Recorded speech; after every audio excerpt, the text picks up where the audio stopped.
Welcome back to my channel. And kakauwi ko lang galing school, naka-uniform pa ako. And wala pa ako masyadong gagawin. So, naisipan ko mag-film ng What is in my school bag? What is in my school bag? Kasi medyo requested na rin siya, ganun. Babasa ko yung mga comments niyo na gusto niyo makita yun kung ano nasa bag ko, ganun. So, ayun. Etong bag ko, ang laki. Pero in real life, maliit lang talaga siya. As in, cute size. Hindi naman siya kasing laki ng Jansport, ganun. Nabili ko to sa SM department store. Yung Grab na may tag kasi siya na Grab. Yun ba yung niya, pinaka-brand? I don't know. Pero may Grab siya na nakalagay dun. Sa natin yung malaki. And ito, I think, okay din na ngayon ako nag-film nito kasi marami akong dala, ganun. May libro-libro, ganun. So, ang una ko nakikita dito ay aking phone charger. Sinusulit ang binabayad ng kuryente sa school. Marami rin kasing sakit sa school. So, ayun, plug-plug lang habang nagka-classes, nag-charge, ganun. Meron din na akong power bank in case na punuan yung sakit. Madalas kasi nangyayari yon, lalo na pag medyo hapon-hapon na. Diyan na mga walang battery yung cellphone ng mga estudyante. Kaya pagpasok mo pa lang ng room, yung saksakan kasi sa amin, minsan 4 sockets, minsan 6. Puno lahat yon. Puno lahat yon. May naka-charge na phone, naka-charge na power bank, naka-charge na pocket wifi, kung ano-ano. Kaya lagi may power bank para in case, you know. And meron din akong folder. Andito lahat ng mga paperworks ko. Ay, ito. Dito ko nilalagay yung mga handouts, mga assignments na kailangan maganda dapat pag pinasa. Kasi yung mga mga scratch paper na. Dito ko siya nilalagay. Dito. Meron akong ganitong lalagyan. And wala akong notebook. Wala akong notebook. May explanation ako kung ba't wala akong notebook, no. Hindi naman ako tamad. Medyo, konti lang. Minsan. Meron kasi akong planner. Para magka-planner naman yung buhay ko. Ayan. Galing to sa Mercury. Ayan, Mercury Drug. Nababasa nyo ba? Mercury Drug. Ito yung sa Suki card. Yung 70 points ata sa Suki card. Eh, yung lola ko maraming points. Kaya kumuha siya nito. Tig-isa kami. So, ayun. Ito kasing planner na to. Ang hindi ko gusto sa kanya, ang liliit lang ng spaces niya doon sa mga dates. As in, ganyan lang. Isang month, isang page. And then yung the rest, notebook na siya. Ayan, nakikita niyo ba yan? May iba-ibang mga kulay. Nakaseparate na siya. Para na siyang malalagyan ng filler. So, ayun. Nakaseparate siya into 8. So, pwede ko na rin siya gamitin as notebook o notes, gano'n. Kasi madalas naman sa school, may mga handouts na binibigay mga prof namin. Ayun, doon na lang kami nagno-notes, gano'n. So, ito. Nandito. Ito lang yung dala ko notebook. And planner na rin at the same time. Next! Book. Income taxation. Next! Tubig. Tubig. Next, lapis. Nahiwalay sa lalagyan. Meron din akong payong. Ay, ito pala. May laman pa pala siya sa loob. Meron siyang, notes. Notes na nasa yellow paper. Minsan din, madalas, gusto ko rin magsulat ng notes sa yellow paper kasi at least nagagamit ko rin siya as reviewer. Ganun. And ito, ang aking COR. Registration. Hindi ko alam kung anong tawag ng ganito sa ibang mga university. Pero sa amin kasi, COR. Certificate of Registration. Ito, wallet. Lucky. Parang purse na siya. Basta nandyan yung mga pera ko, kayamanan ko, bes. Kayamanan ko, as if na madalo may kayamanan ako. Meron din ako. Oh my gosh, guys. Malaman nyo din dito, papatunayan talaga sobrang tipid ko. Kasi, meron akong baonan.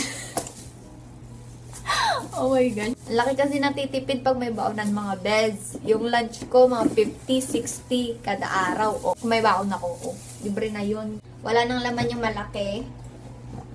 Ito na ako sa maliliit. Okay.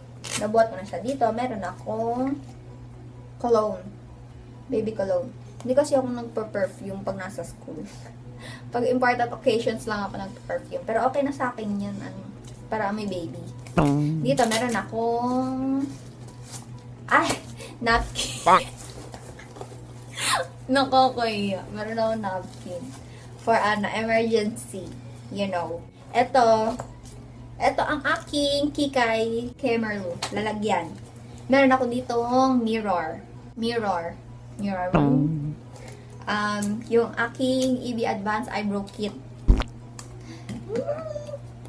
Meron din ako nung clear mascara ko from EB. Ayan, diba?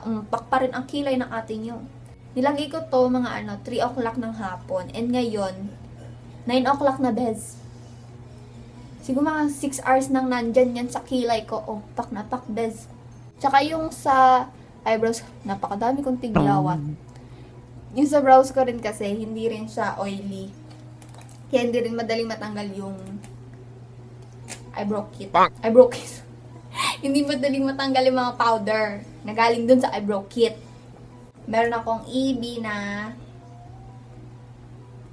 tint. Aray ko. Tawag dito, lip and cheek stain. Puro EB tong ko. Meron akong facial wash, clean and clear. Parang ito rin yung Kikay kit ko, pero mas pinaliit, ganun. Kasi maliit lang lalagyan. Kaya at least, mas konti yung nadadala ko. Meron din akong alcohol, brush, pang kilay, pang eyelashes, and lipstick. Wet n Wild lipstick in the shade In the Flesh. Maganda kasi itong lipstick na to, mabez. Kahit ilagay mo siyang ganun-ganun. Matagal siya bago mawala. Kahit kumain ka, nagsistain talaga siya sa lips. So, ayun. Buy na kayo nun. Alam ko sa lang meron yan sa online shops. Meron din sa mga mga Instagram shop na, alam niyo yun, parang Empire Fashion Cafe, Shopee Chud, Poshmark Boutique, mga ganun. Alam ko may mga ganun din yan. Mga kiosk ng mga Instagram shop. And dito naman sa last pocket dito, meron akong Calcu Cycle. And, etong Calcu ko, may kwento siya. Ang cute niya kasi, ayan. May design. Kasi, may luma akong Calcu nun. Kasi hindi ko siya ma-fraction ng maayos. Yung fraction kasi dito, literal na ganyan. Ganyan. Yung sa ko dati, yung yun yung sharp na Calcu ko. Hindi ganito yung fraction niya. Meron lang siyang parang slash ganun. Hindi ko maintindihan. So, bumili ako sa marketplace namin ng ganito. 200 lang. Kaso nga lang, burado na yung ang tagal na kay ate nung Calcu. Burado na yung mga kaya nilagyan ko siya ng mga ganyan. Diba? Ang cute. At least nagamit ko 200 lang. Natawaran ko pa nga ata to ng 150. Yung meet up na namin, sabi ko, ate, pwede bang 150 na lang? Ayun, binigay sa akin 150. Ang original niyan, ata? 600, 800. Nakatipid. Meron din ako mga ballpen. Ballpen, Blackpink, highlighter, at saka sirang correction tape. So, ayun lang yung laman ng bag ko, guys. Hindi ko alam kung nakaka-entertain ba. Hindi ko alam kung interesting ba yung laman ng bag ko. Basta, ayan yung laman ng bag ko. Okay. Don't forget to subscribe for more videos like this. For more kalokohan kagagan from me.